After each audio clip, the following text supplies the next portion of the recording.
From victim to suspect, a Springfield man is in court answering rape charges after he was shot in the face. Now, we first told you about this shooting earlier this week. Shelby Costo explains how the real victim got a hold of a gun. Right now, Dwayne Portman is locked up here in the Clark County Jail. Police tell me he raped a woman inside a Springfield business, and she fought back. Police say Dwayne Portman was shot in the face by the victim. We were the only news crew in a Clark County courtroom as he answered to rape and kidnapping charges. Police say the attack happened here at the Labels for Less store on East Main. Investigators say at 3 a.m. Sunday morning, he held a gun to the woman's head while he raped her and held her against her will. Reports say the woman was able to wrestle the gun away and then shot him in the face and was able to escape. I'm glad she's safe and that I guess he deserves time. Angela Bozarth enjoys shopping here and hopes the attack doesn't hurt business. I think I still feel safe.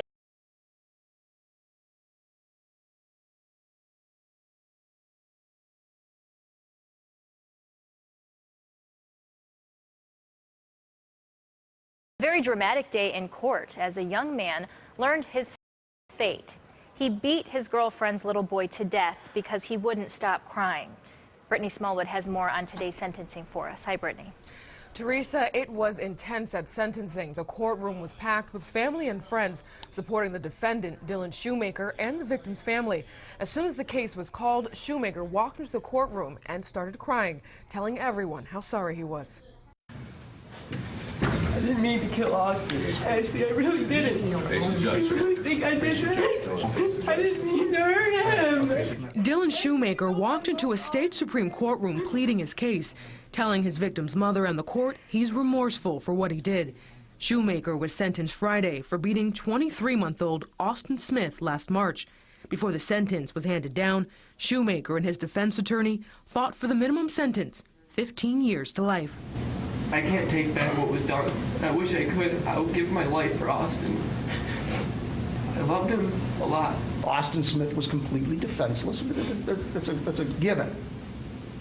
But there were other dynamics at work there, including my client's inability to either control his anger or frustration and his inexperience in babysitting. Based on his short life now, what is to say he won't do this again? Well, we don't know that. I think it's completely unlikely.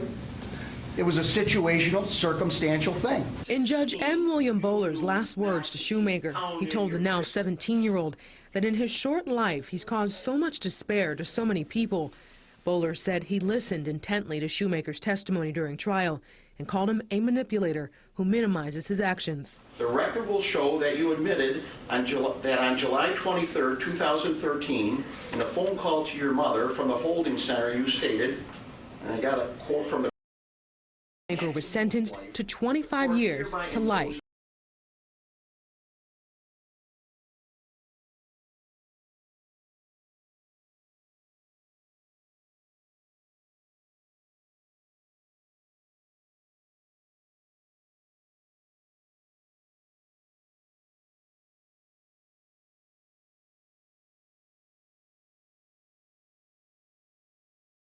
Stepping away from the weather for a moment to the other news of the day. A jury convicted him of pulling a gun on Dayton police, and today Lance Dyer learned his punishment. 2 News was the only crew with a camera in the courtroom during his sentencing.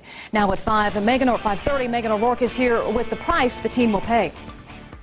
The 17-year-old was sentenced to 11 years behind bars, and he almost wasn't alone. The sentence enraged Dyer's sister, who had to be forced out of the courtroom.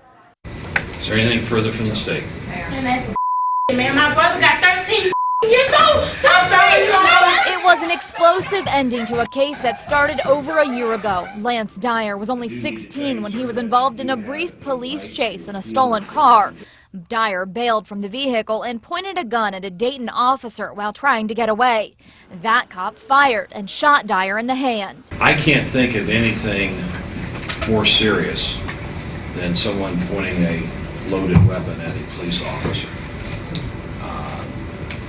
You are lucky to be standing here in front of me today instead of being on the ground. Judge Dennis Adkins says Dyer has shown no remorse or responsibility for his actions and as a result sentenced him to 11 years behind bars. Dyer's mother says they plan to appeal. I still don't believe that he pointed a gun at a police officer because my son would be dead. You know, police officers don't shoot warning shots. They are trying to shoot to kill. So if you're trying to shoot to kill, then if my son pointed a 9mm at you twice.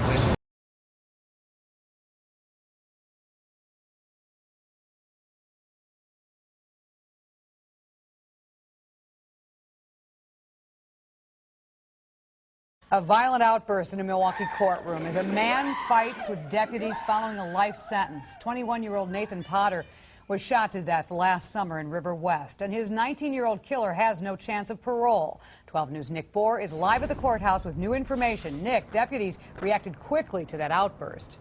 Right, Kathy, almost as if they anticipated it, which they did because of the convicted killer's actions last February during his trial. 21-year-old UWM student Nathan Potter was shot to death in a robbery last July as he walked to his River West apartment after a night out. He wasn't carrying any money. Judge, there's nothing that can be said to bring back our Nathan. But your sentence can ensure that Shondell does not have the opportunity as a free man to inflict pain like this again. Is there such thing as pure evil? We think so.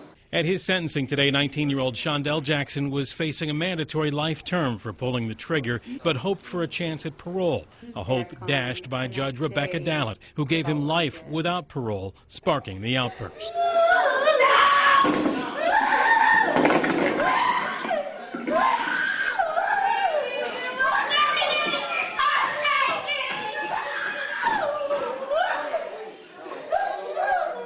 It all started when Jackson turned towards the Potter family, something deputies were watching for.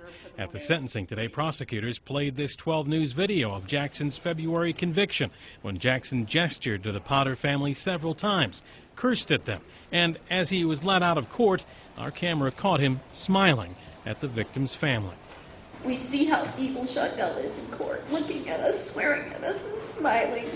The judge said Jackson's past behavior in court influenced his getting the maximum sentence. Jackson's angry family members today shouted support to him as he was led away, and one screamed at Potter's family as she left the courtroom.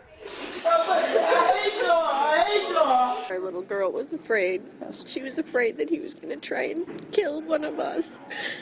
She was afraid. You know, I hope that as he spends the rest of his life in jail, that he comes to terms with it and does value human life, and that there is some redemption for him at some point.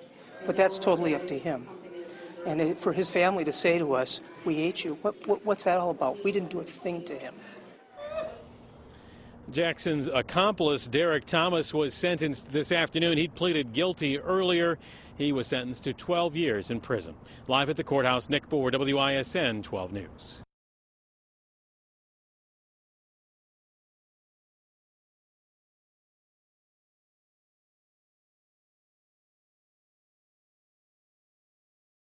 Bad blood boiled over at a sentencing hearing today. Two families packed a Las Vegas courtroom for the sentencing of a man who murdered a 6-year-old girl as she slept. And today, neither side could control their emotions. News 13's Alex Tomlin has the courtroom chaos. Diane, David Chavez shot into the Sanchez home in June of 2008. One of the bullets killed little Jasmine Garcia as she slept in her bed. The bullet was meant for her uncle.